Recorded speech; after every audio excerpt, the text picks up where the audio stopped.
Hello and welcome everyone. We're back with another chapter review of Undead Unluck. I'll be honest, today I'm kind of busy, so I'm gonna get this chapter review out the way pretty quickly. Might be a quite short video. Also, I want to say a quick sorry. I wasn't able to put out the shortened version of the tier list live stream I did the other day. Hopefully I'll get it done sometime this week. I've just kind of been busy over these past few couple days. But anyway, that's all I have for this really quick pre-talk. Let's get straight into the chapter review now. So we start off this video with everyone flying away on the Nimbus, and Julia's asking Fuuko how she's feeling. And Fuuko actually says she feels great, even sturdier than before actually. She also points out that ever since the beast fight, she has felt like there's been a kind of energy leaking from her. So that goes into what Soul was saying. During that beast fight, she used a lot of her soul energy, and that like kind of broke the limit of her vessel. And like it was shown before, Karuru is on the Nimbus, and she seems to be like free of her bounds before. I'm pretty sure her mouth was taped over at the end of the last chapter. And I'm pretty sure she was like tied up as well, but I guess they let her loose of her chains. Fuuko says that Karuru told them that Soul was the one pulling the strings behind the scene.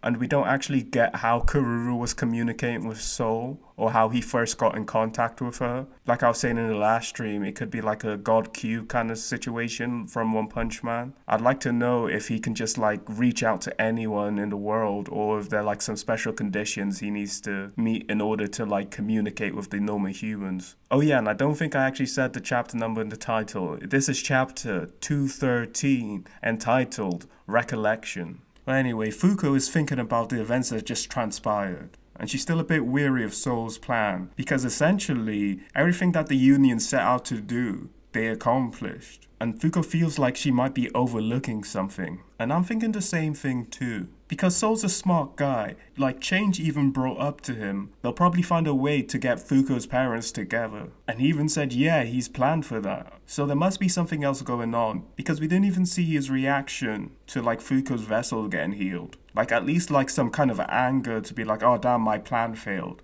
But the fact that we didn't see anything like that leads me to believe that he still has more up his sleeve. But anyway, whilst Fuuko's pondering this, she gets a transmission from Void. It looks like him and Leia have acquired Bunny. So it seems she was just at like an orphanage, and it was just a case of adopting her really. This might be one of the easiest crew members to obtain. Well, I mean battle and like psychologically wise, because I guess like adoption papers and everything can be a bit tricky to like navigate and go through. But I'm sure the Union would be able to handle like paperwork stuff like that pretty easily. And it's cool to see that Layla's helping out as well. Obviously she didn't have that much involvement in the last loop because she was kinda, you know, dead. But yeah, it's cool to see that Yoshifumi hasn't just like forgotten about the character and can like include her in like small stuff like this. But anyway, back on the Nimbus, Fuuko's like having a little bit of a thought, and like she's kind of scared to do something, and then she gets up and starts to give this speech to like everyone. I think she's communicating to this over like the telecommunication as well. And in this speech, Fuuko just kind of give a bit of an insight to everyone about the previous loop.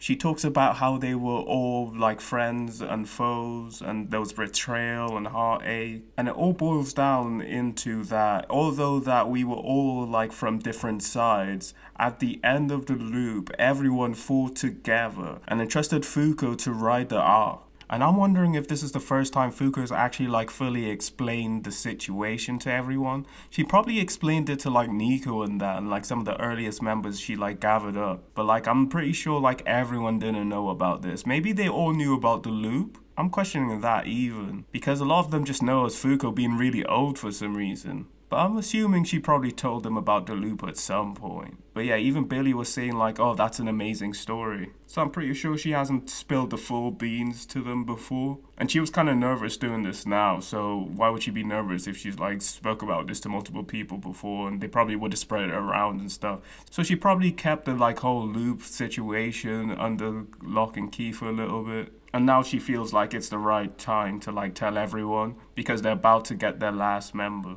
And the last member is none other than Tatiana. And apparently she's living a really good life now. She's like a young model or something.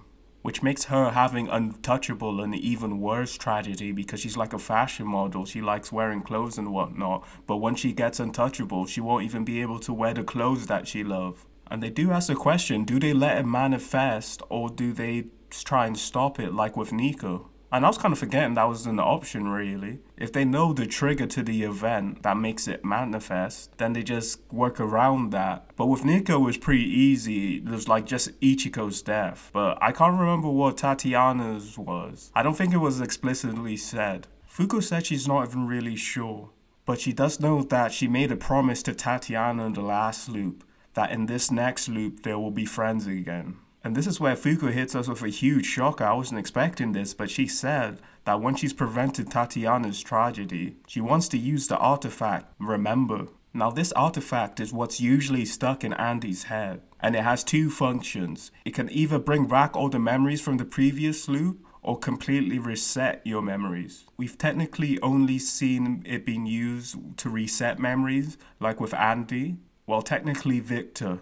Andy was born out of the reset of Victor's memories. So Fuuko essentially wants to head into the battle with all her past friends. So with them having the memories, it would basically be like them being the exact same person. Because technically we already know their souls are the same because it was playing through language. That the souls are sent to subspace and it's the same souls that are reborn in the next loop. And I really like this idea for us the readers, because we know that this new loop makes all these people not really the same as the people we like first fell in love with in the first loop, but using Remember kind of just restores them back to the same people. And I feel like really sentimental about it because it'll be really nice because they'll have all the memories of them losing to God and that'll just kind of fuel them more. And it's going to make the final battle like really impactful. So I really like this little thing that Yoshifumi added in here. Like I didn't know it was going to be used in this way like ever since we learned what Remember was, the artifact. Like when Juiz first like mentioned it, how I thought it was going to be used was just like a convincing mechanism. So like it would easily convince everyone in the new loop to like come on, join the union and follow us because of all these past memories and you see what we're up against. But now Fuuko decided to rally the troops up first. Didn't have to convince them with the actual memories, just with her own like strong leadership and friendship. And now she can just share those memories with them just to increase their conviction. It's really nice, it's really cool, I like how it's done. But yeah, of course Fuuko asked the permission of everyone that she can actually use Remember once the time is right. And of course everyone's like, yeah, you can do that, roger that. And the chapter ends off with us setting out to get our new member, Tatiana. But yeah, that was a nice little like transition chapter to get you a bit sentimental in your feelings a little bit, talking about the past loop and all the memories that they have. And now that we're gonna bring them back with the artifact Remember,